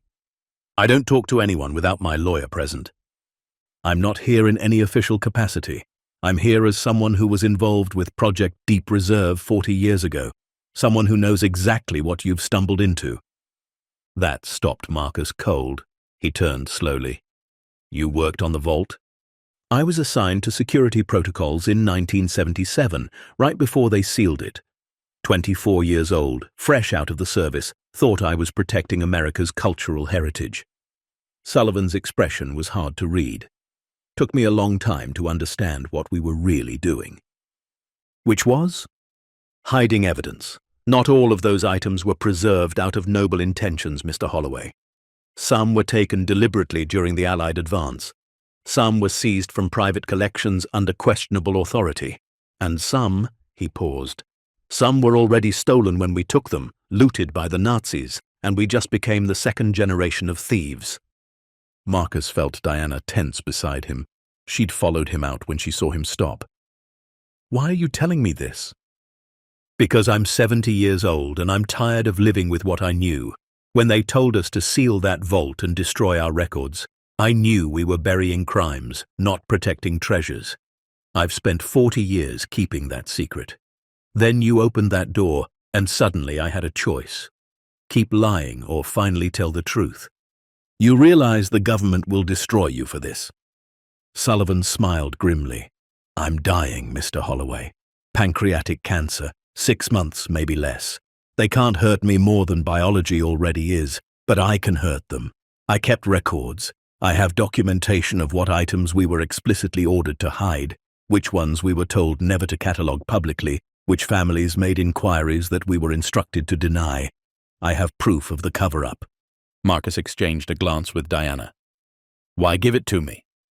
"Because you're the one who had the courage to expose it, and because those families deserve to know the truth about what happened to their property. My commanding officer back then, he used to say we were protecting these items for posterity. But you can't protect something by stealing it. You can't preserve culture by denying people their own heritage." Sullivan handed Marcus a small USB drive. "Everything's on here, encrypted. The password is Chang Huan. That's the Japanese word for restitution. Seemed appropriate. Use it however you think will do the most good. And Mr. Holloway, watch your back. Not everyone involved with that project is dying of cancer. Some still have the power to make problems disappear." He walked back to his car and drove away, leaving Marcus standing in the parking lot, holding what might be the final piece of evidence needed to unravel an 80-year-old conspiracy. The documents Sullivan provided were devastating. Detailed inventories showing items marked as acquired, questionable provenance, do not publicize. Internal memos discussing which families' inquiries to ignore, which claims to deny, which items to deliberately misidentify in public records. Communications between military officers and government officials explicitly discussing the need to hide certain acquisitions to avoid diplomatic embarrassment or potential criminal charges. One memo, dated July of 1978, was particularly damning. Items 47 through 93 represent significant legal exposure if provenance becomes public. Recommend indefinite secure storage and denial of all restitution claims. Given the age of the acquisitions and death of primary claimants, likelihood of successful recovery efforts diminishes with time. Vault security must be maintained in perpetuity. "They knew," Diana said, reading over Marcus's shoulder. "They knew exactly what they had, who it was stolen from, and they made a deliberate decision to hide it forever." Patricia Chen, Marcus's lawyer, was even more blunt when they showed her the files. "This is government misconduct on a massive scale. This proves the cover-up, proves the intent to deprive rightful owners of their property, proves they've been lying for decades. With this, we can blow their sovereign immunity defense out of the water." "So we go public with it," Marcus said. "Not yet. If we release this now, they'll claim it's classified, maybe argue Sullivan violated espionage laws by stealing it, and use that to taint the evidence. We need to time this carefully, use it as leverage at exactly the right moment." That moment came sooner than expected. 2 weeks later, the Department of Justice filed formal charges against Marcus. 3 counts of unauthorized access to a classified facility, 2 counts of theft of government property, and 1 count of violating the Espionage Act by photographing classified materials. The charges carried a combined maximum sentence of 45 years in prison. The news sent shockwaves through the families and advocacy groups supporting Marcus. This wasn't just legal maneuvering anymore. The government was trying to destroy him as an example, pour encourager les autres, as the French said, to discourage others from exposing uncomfortable truths. But they'd made a tactical mistake. By charging Marcus criminally, they'd opened the door for discovery, the legal process where both sides had to share evidence. Patricia Chen filed immediate motions demanding access to all government records related to Project Deep Reserve, all communications about the vault, all documentation of how items were acquired and why they were hidden. And then, in a filing that made headlines around the world, she attached Richard Sullivan's documents as exhibits, arguing they proved the government's charges against Marcus were themselves part of a decades-long criminal conspiracy to hide stolen property. The story exploded again, this time with even more intensity. Sullivan's documents provided the smoking gun that turned speculation into fact. News networks ran special investigations. International organizations called for sanctions. Several members of Congress, sensing political opportunity, announced hearings to investigate how the US government had hidden Holocaust-looted art for 80 years. And the families, emboldened by the new evidence, filed a class-action lawsuit demanding not just the return of their property, but damages for decades of denial and deception. Marcus watched it all unfold from the Albuquerque apartment, still under constant surveillance, still unable to access his own bank account, still facing prison. But something had shifted. The narrative was no longer about him breaking into a facility. It was about what that facility contained and why it had been hidden. "They're going to try to make a deal," Patricia predicted during one of their daily strategy calls. "The charges against you in exchange for your silence about the documents. Maybe some compensation, sealed settlement, confidentiality agreement.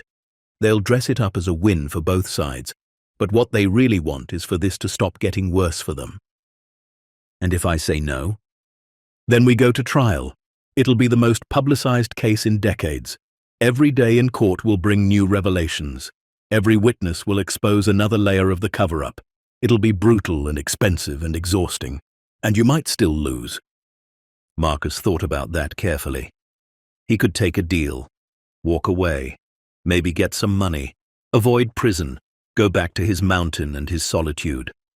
Let the lawyers and the families fight it out in civil court while he disappeared back into obscurity. Or he could fight, stand up in open court and force the government to defend 80 years of lies. Give the families their day in court. Make sure the story stayed public until justice was actually done. He thought about Sarah, about the conversations they'd had in those final weeks when she knew she was dying. She'd made him promise to live fully, to not just survive, but to matter.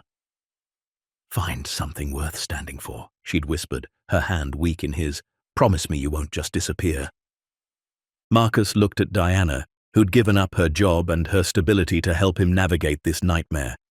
He thought about Ruth Goldstein and the other families, waiting for justice that was decades overdue. He thought about Richard Sullivan, dying of cancer, but choosing to spend his final months doing the right thing. "No deal," Marcus said. "We go to trial. We fight this all the way." Patricia Chen nodded slowly, a slight smile crossing her face. "I was hoping you'd say that, because I didn't become a lawyer to negotiate quiet settlements. I became one to fight for people who can't fight for themselves." "So what happens now?" "Now we prepare for war. They're going to come at you with everything they have. Your past, your mental state after your wife died, your reclusive lifestyle, anything they can use to paint you as unstable or dishonest. They'll have unlimited resources and decades of experience burying uncomfortable truths. And we have?" Patricia's smile widened. "We have the truth. We have families who've waited 3 generations for justice. We have documents proving conspiracy and cover-up. And we have you, a man who stumbled onto this by accident and refused to look away when the easy path would have been silence." She leaned forward. "Marcus, you need to understand what you've become.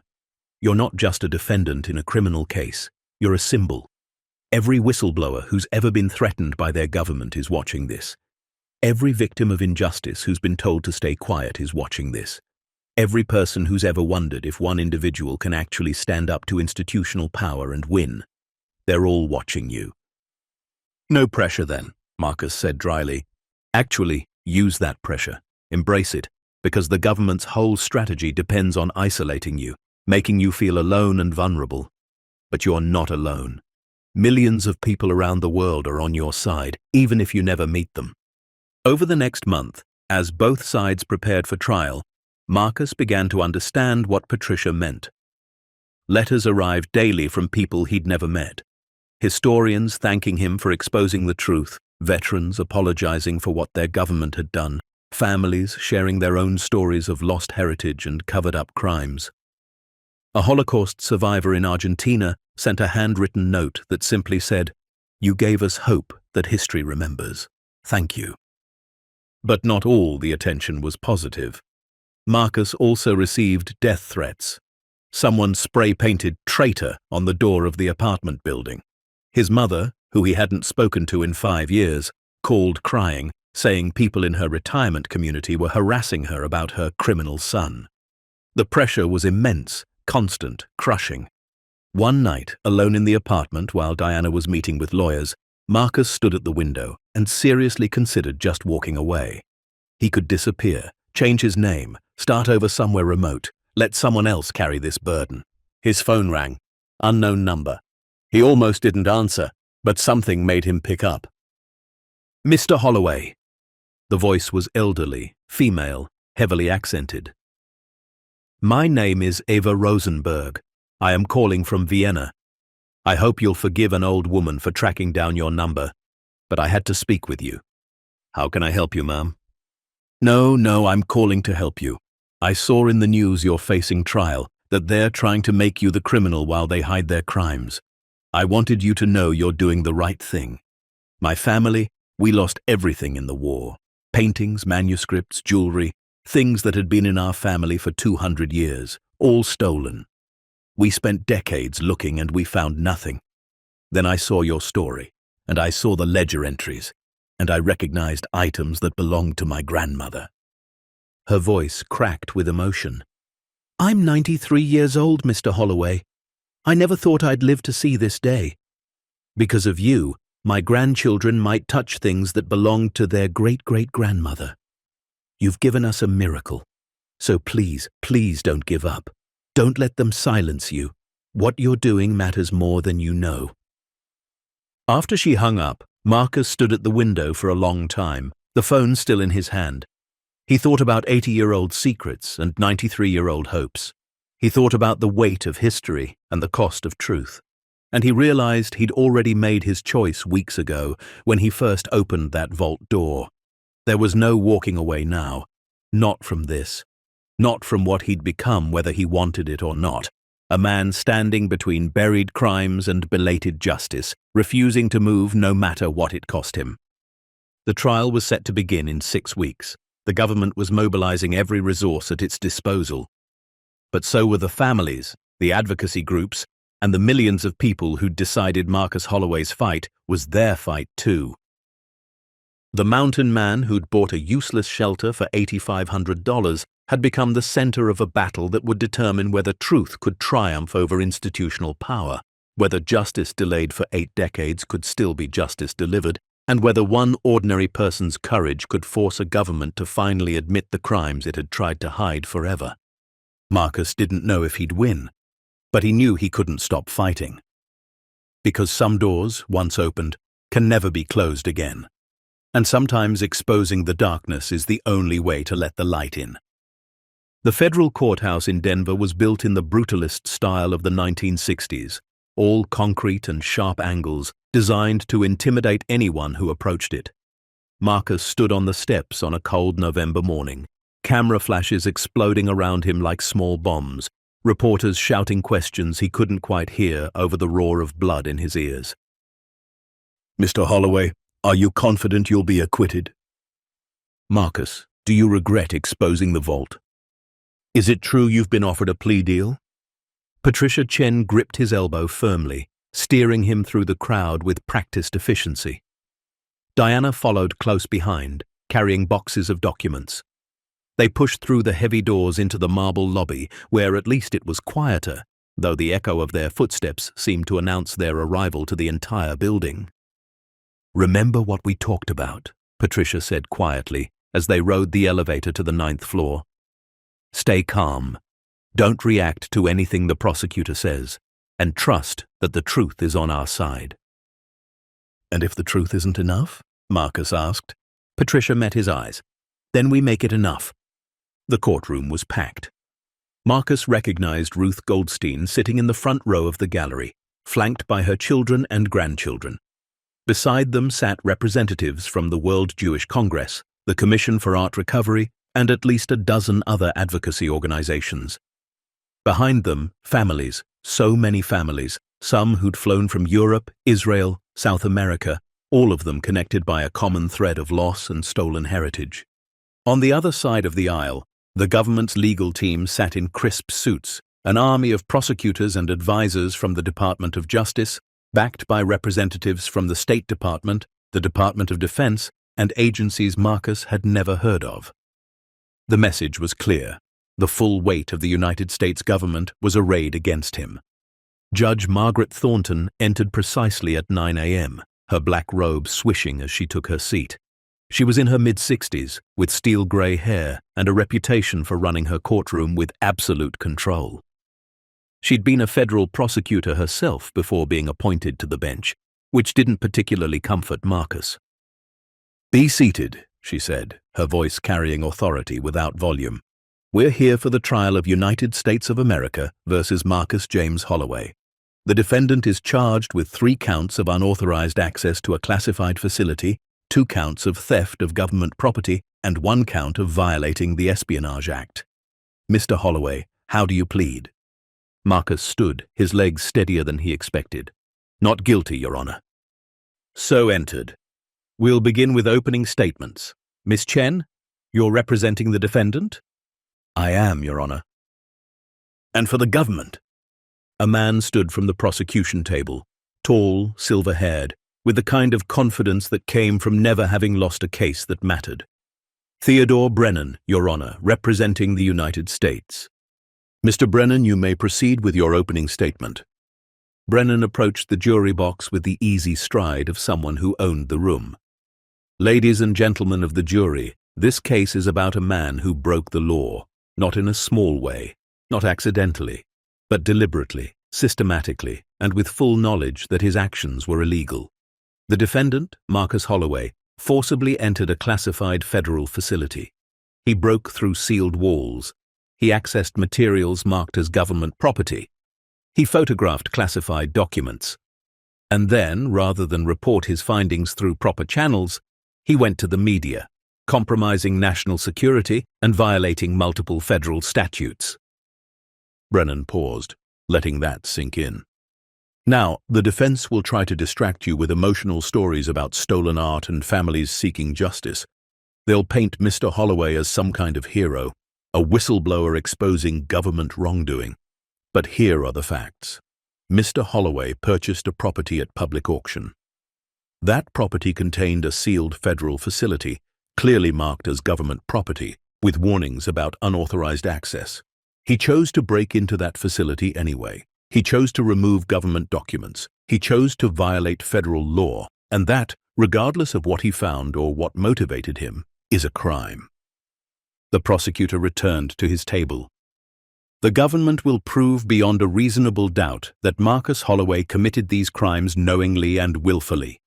We will prove it with his own photographs, his own admissions, and the testimony of federal agents who investigated this matter. And when we've proven it, we'll ask you to hold him accountable, because in America, no one is above the law, not even someone claiming noble intentions." Judge Thornton nodded. "Miss Chen, your opening statement." Patricia stood and walked to the jury box, but instead of the aggressive confidence Brennan had displayed, she moved slowly, almost carefully, as if approaching something fragile. "Members of the jury," she began, her voice quieter but somehow more compelling. "The prosecutor just told you this case is about a man who broke the law. And you know what? He's right. Someone did break the law. Multiple laws, in fact. Laws about theft, laws about concealing stolen property, laws about denying people their rightful property. But the lawbreaker wasn't Marcus Holloway." She let that statement hang in the air. "The lawbreaker was the United States government. For 80 years, the government hid stolen property, art and artifacts looted during World War II, much of it stolen from Jewish families by the Nazis and then taken by American forces who decided to keep it rather than return it. They knew these items were stolen. They knew families were searching for them. They knew the right thing to do was to return this property to its rightful owners. And they chose, deliberately and systematically, to hide it instead." Patricia walked along the jury box, making eye contact with each juror. "Marcus Holloway bought a property at public auction. He had every legal right to explore what he'd purchased. When he found a sealed wall and a hidden vault, he did what any reasonable person would do. He investigated. And what he found shocked him. Hundreds of pieces of stolen art worth over $1 billion, hidden by the very government now calling him a criminal." She returned to the center of the courtroom. "So yes, this case is about someone breaking the law, but it's also about something bigger, about whether the government can commit crimes, hide them for decades, and then prosecute the person who exposes those crimes. It's about whether truth matters more than bureaucratic secrecy, and it's about whether one man, facing the full power of the federal government, can stand up and say, "This is wrong and I won't be silent." Patricia met Marcus's eyes briefly before turning back to the jury. Marcus Holloway isn't a criminal. He's a man who accidentally discovered one of the greatest injustices in modern history and had the courage to bring it to light. And by the end of this trial, you'll see that the only crime committed was hiding these treasures in the first place. The trial unfolded over the next 3 weeks with the methodical precision of a chess match, each side making calculated moves, trying to control the narrative. The government's case was straightforward and damaging. They produced the auction documents showing Marcus had purchased only the structure, not any contents. They brought in federal agents who testified about the classified markings on the vault door, the warnings about unauthorized access, the protocols for reporting findings on federal property. They showed Marcus's own photographs as evidence of his crime, breaking into a sealed facility and documenting classified materials. But Patricia Chen was strategic in her cross-examinations. When a federal agent testified about the classified markings, she asked, "Agent Morrison, when was Project Deep Reserve officially declassified?" "It hasn't been declassified, ma'am." "So the public has no way of knowing what Project Deep Reserve was or what it contained?" "Correct." "And yet you're asking this jury to convict Mr. Holloway for exposing something the public has no legal right to know about. Is that your testimony?" The agent shifted uncomfortably. "I'm testifying that he violated the law by accessing classified materials." "Materials that prove the government was hiding stolen property, correct?" "That's not for me to determine." "No, but it is for this jury to determine. No further questions." The government's case took 8 days. When they rested, Patricia began calling her witnesses. First came the families. Ruth Goldstein took the stand wearing her grandmother's Star of David necklace, one of the few items that hadn't been stolen. "Mrs. Goldstein," Patricia began gently, "can you tell the jury about your family's art collection?" Ruth's voice was steady despite her age. "My grandmother, Sarah Cohen, came from a prominent family in Amsterdam. Her father was an art dealer, and over 3 generations, they built a collection of nearly 200 pieces, paintings, sculptures, manuscripts. When the Nazis invaded in 1940, they took everything. My grandparents escaped with only what they could carry. They spent the rest of their lives trying to recover what was stolen, but they never found anything." "And when you saw Mr. Holloway's photographs of the vault contents, what did you recognize?" 17 pieces from our family collection, including a Vermeer portrait of my great-great-grandmother. For 80 years we thought these were destroyed or lost forever." "Did the US government ever respond to your family's inquiries about these items?" "We made inquiries through official channels many times over the decades. We were always told they had no information about our property." "So they lied to you?" The prosecutor shot to his feet. "Objection, argumentative." "Sustained," Judge Thornton said. "Rephrase, Miss Chen." "Mrs. Goldstein, the government told you they had no information about your family's property, but that property was sitting in a vault in Colorado the entire time. How does that make you feel?" Ruth's composure finally cracked, tears filling her eyes. "It makes me feel like my grandmother died believing her entire history had been erased. It makes me feel like my mother wasted 50 years searching for things the American government was hiding from us. It makes me feel betrayed." One by one, Patricia called family members to the stand. A man whose grandfather's coin collection had been catalogued in the vault. A woman whose family's medieval manuscripts were identified in Marcus's photographs. An elderly Holocaust survivor who broke down completely when shown pictures of artifacts his parents had owned. Each testimony built a devastating portrait of institutional betrayal. Families searching desperately for stolen property, while the government that claimed to represent justice hid that property and denied its existence. Then Patricia called Richard Sullivan to the stand. He looked even more frail than when Marcus had met him, the cancer clearly advancing, but his mind was sharp and his testimony devastating. "Mr. Sullivan," Patricia began, "you were assigned to Project Deep Reserve in 1977. Can you tell the jury what your responsibilities were?" "I was part of the security detail responsible for maintaining the facility and ensuring no unauthorized access to the vault contents." "Did you ever question why these items were being kept in a sealed mountain facility rather than returned to their owners?" Sullivan's voice was steady. "Yes, I questioned it many times." "And what were you told?" "We were told these items were being preserved for their cultural value, that their provenance was complicated by the chaos of post-war Europe, and that it was safer to maintain them in secure storage than risk disputes over ownership." "Did you believe that explanation?" Sullivan looked directly at the jury. "No. I knew we were hiding stolen property. The documentation was clear. Many of these items had been looted by the Nazis, and the families were actively searching for them. We were told to deny any inquiries, to misdirect researchers, to essentially lie to prevent rightful owners from recovering their property." "Why didn't you come forward sooner?" "Fear. I was young, following orders, and I didn't think anyone would believe me against the institutional power of the federal government. But when Mr. Holloway exposed the vault, I realized I had one last chance to tell the truth before I died."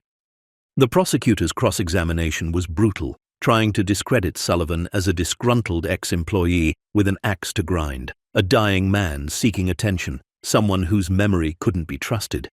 But Sullivan held firm, and the documents he'd provided spoke for themselves.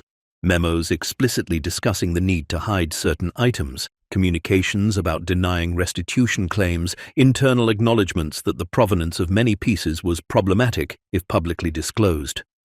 Then came the moment everyone had been waiting for. Marcus took the stand in his own defense. Patricia had coached him extensively, but nothing could fully prepare him for sitting in that chair, facing the jury, with his freedom hanging in the balance. "Mr. Holloway," Patricia began, "why did you buy the shelter property?" Marcus cleared his throat. "I thought it would be a good workspace, secure storage for tools and equipment. I live alone up in the mountains, and I thought having an underground facility would be practical for my work." "Did you know anything about Project Deep Reserve before you opened the vault?" "No, I'd never heard of it." "When you discovered the sealed wall and the vault door behind it, what went through your mind?" Marcus thought carefully. "Curiosity at first. I'm an engineer. When I see something that doesn't match the blueprints, my instinct is to figure out why. But also concern. The construction didn't make sense for a simple fallout shelter. Someone had gone to great lengths to hide something." "And when you finally opened the vault?" "I was shocked, overwhelmed.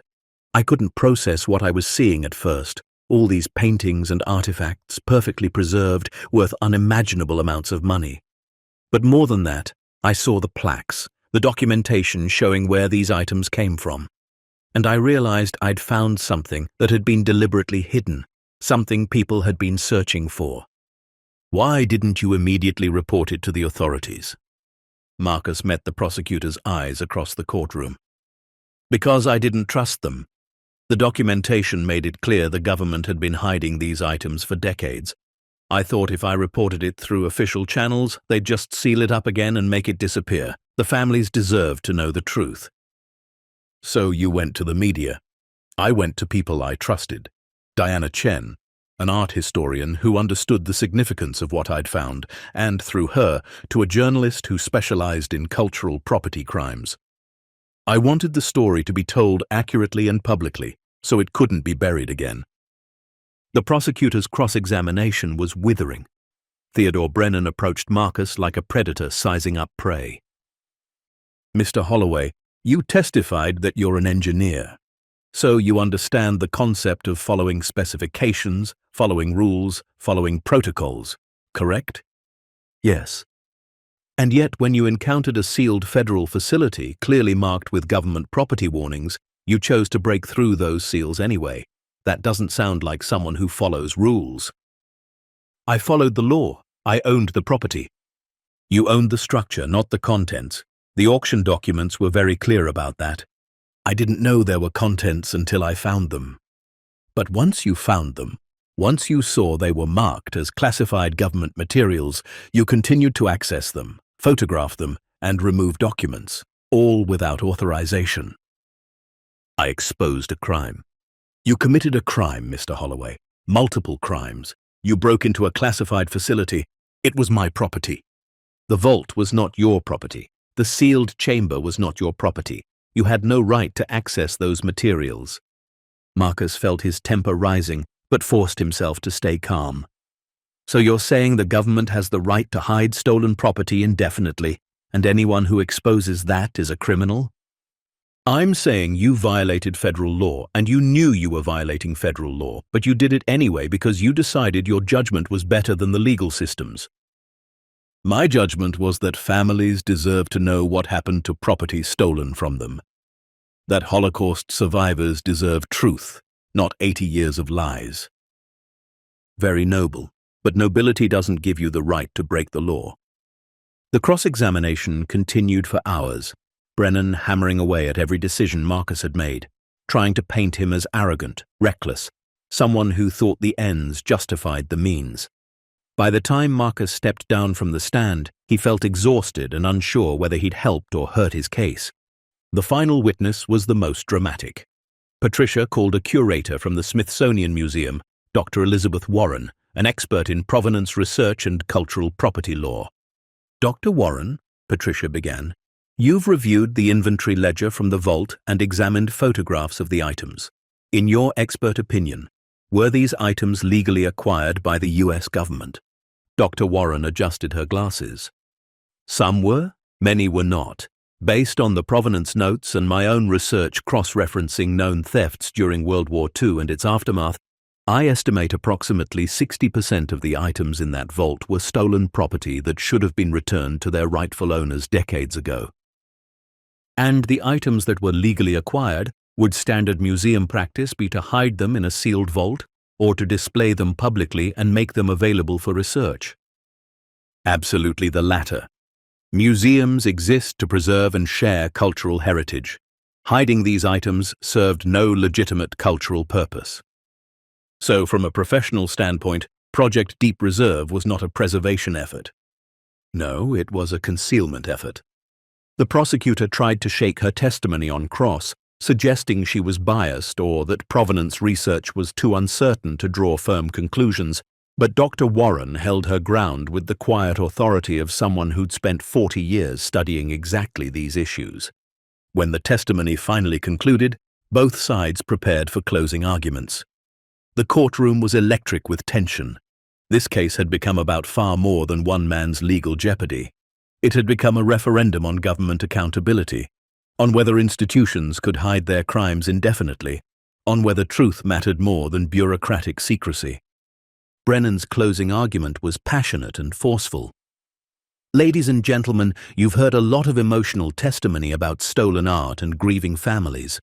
Your sympathy for those families is natural and appropriate, but that sympathy cannot blind you to the facts of this case. The defendant committed crimes. He broke into a classified facility. He stole government documents. He violated laws designed to protect national security. The defense wants you to believe he's a hero, but heroes don't break the law. Heroes work within the system through proper channels, respecting the rules that bind all of us. Marcus Holloway decided he was above those rules. He decided his judgment trumped federal law. And when you're deliberating, I ask you to remember, we are a nation of laws, not men.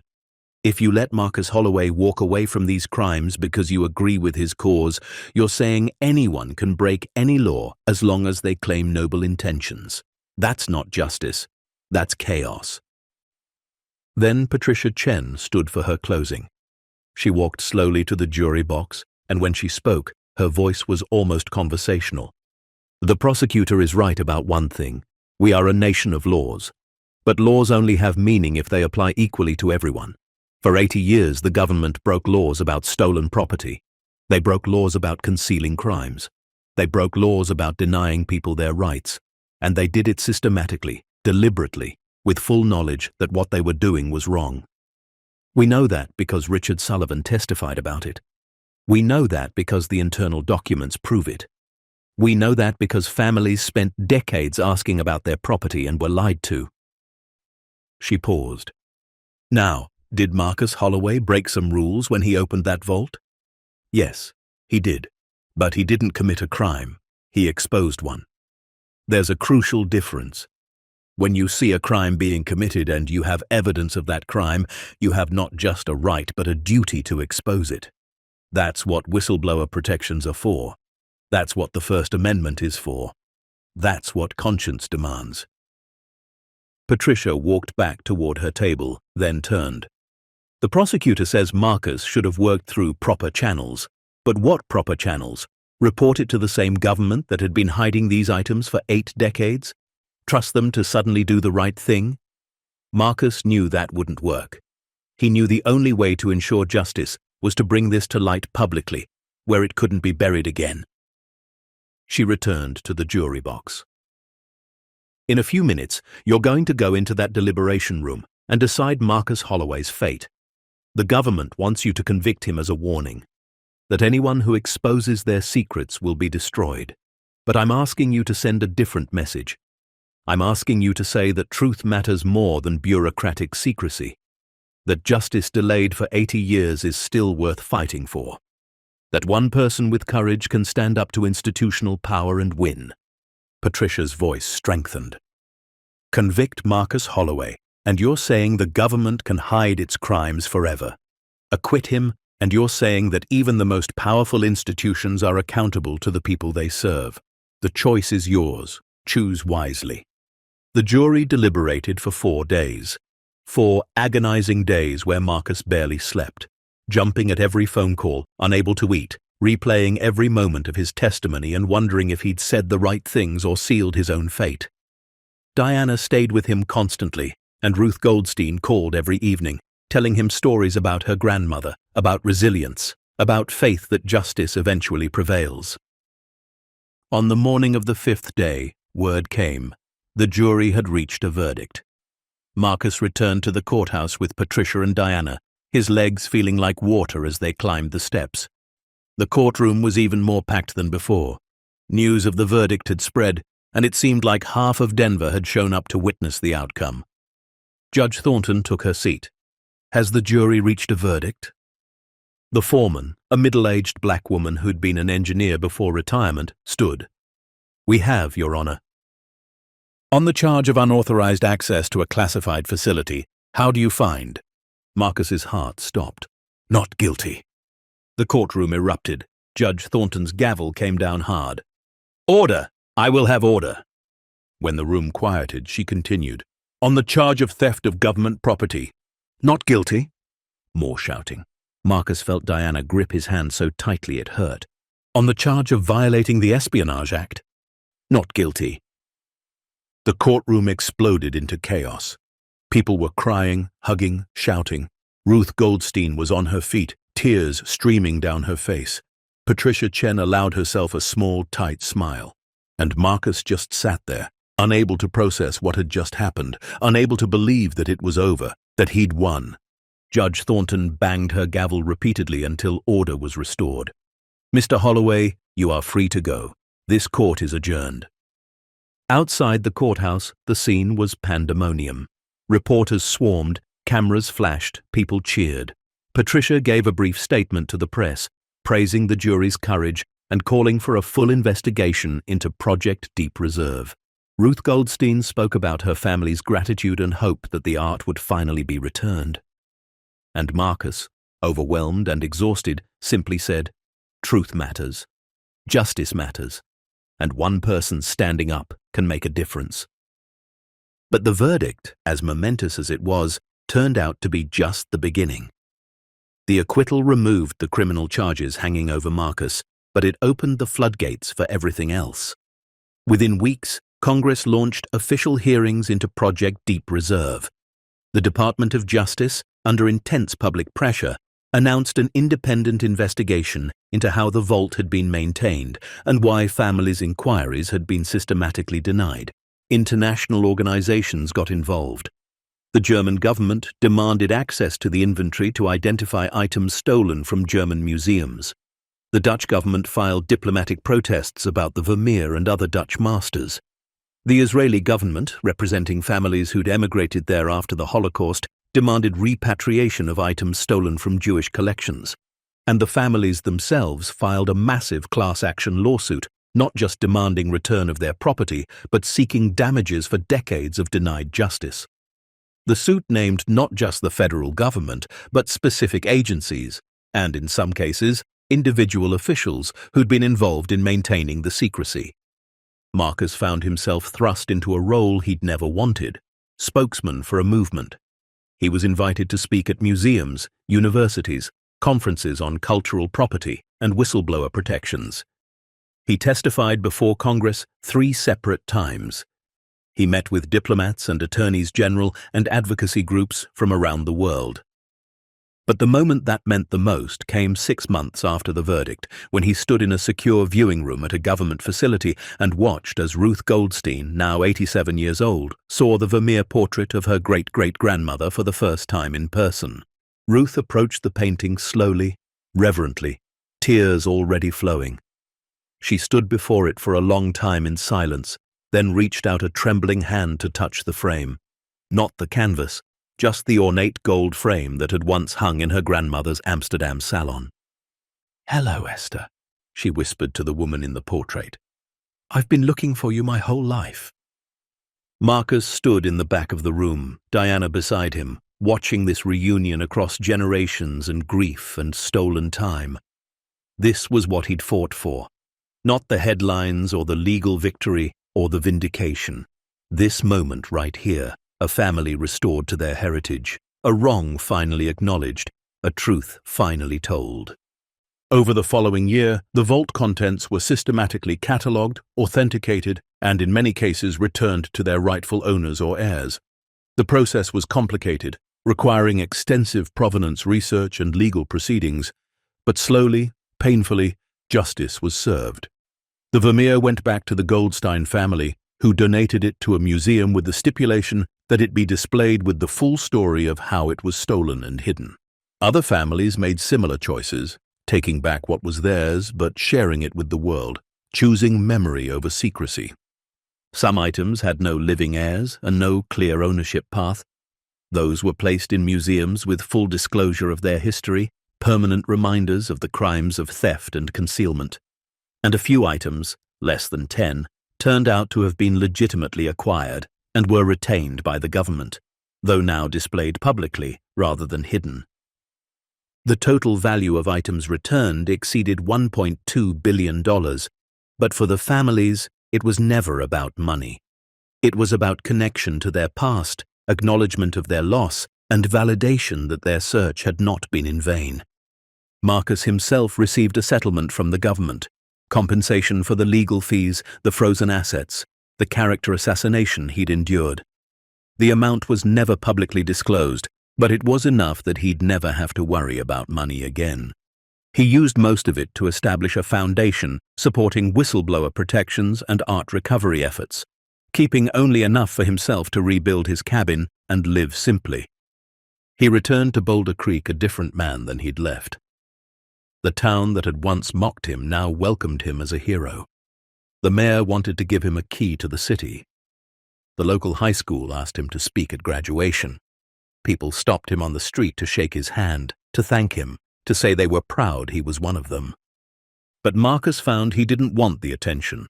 He'd never sought fame, and now that he had it, he discovered it was hollow compared to the quiet satisfaction of knowing he'd done something that mattered. He rebuilt his cabin, went back to teaching the occasional survival skills workshop, and spent his days hiking the mountains and working with his foundation.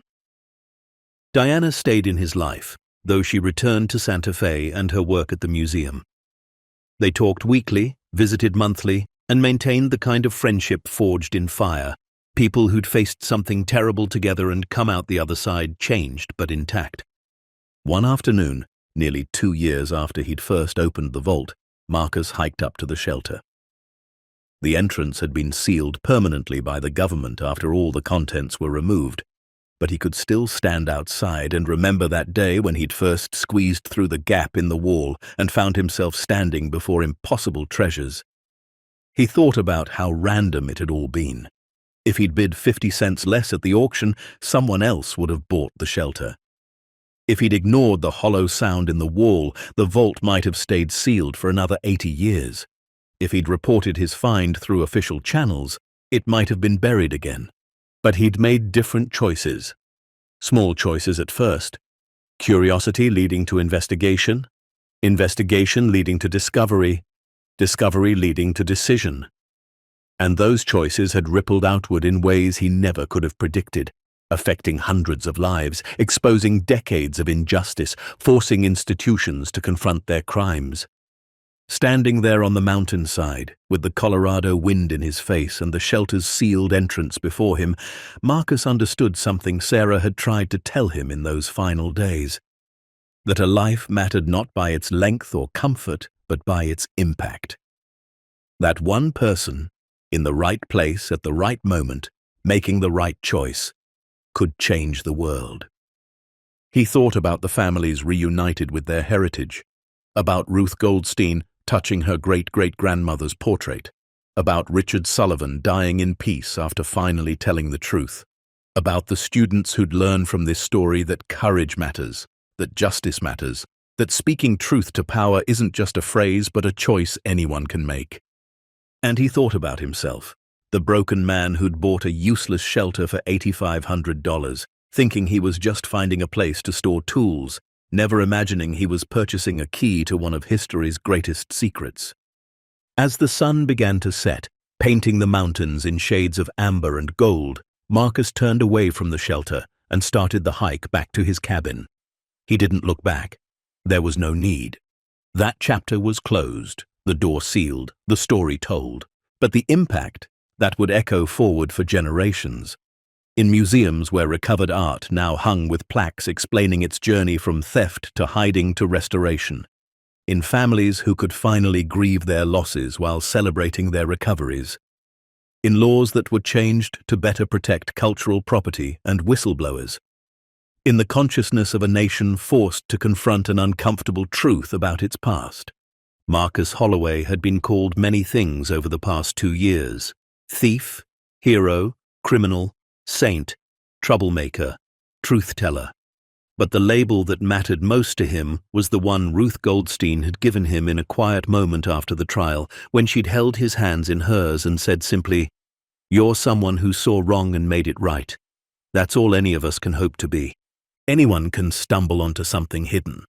The real question is what you do when you find it, whether you have the courage to bring truth to light even when powerful forces demand darkness, whether you have the strength to stand alone when institutions try to silence you, whether you have the faith to believe that justice delayed can still be justice delivered." Marcus Holloway answered those questions with his choices, and in doing so he proved that sometimes the most useless things turn out to be the most valuable, and sometimes the most ordinary people turn out to be the most extraordinary. As Marcus reached his cabin and looked out over the vast Colorado wilderness, the mountains standing eternal against the fading sky, he felt something he hadn't felt since Sarah died. Peace. Not the peace of forgetting or moving on, but the peace of knowing he'd honored her final request. He'd found something worth standing for. He'd lived a life that mattered.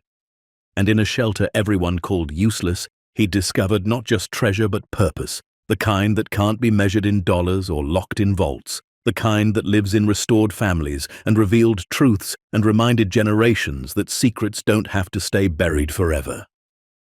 The mountain man who'd been mocked for buying a forgotten shelter had become the man who reminded the world that some doors, once opened, change everything.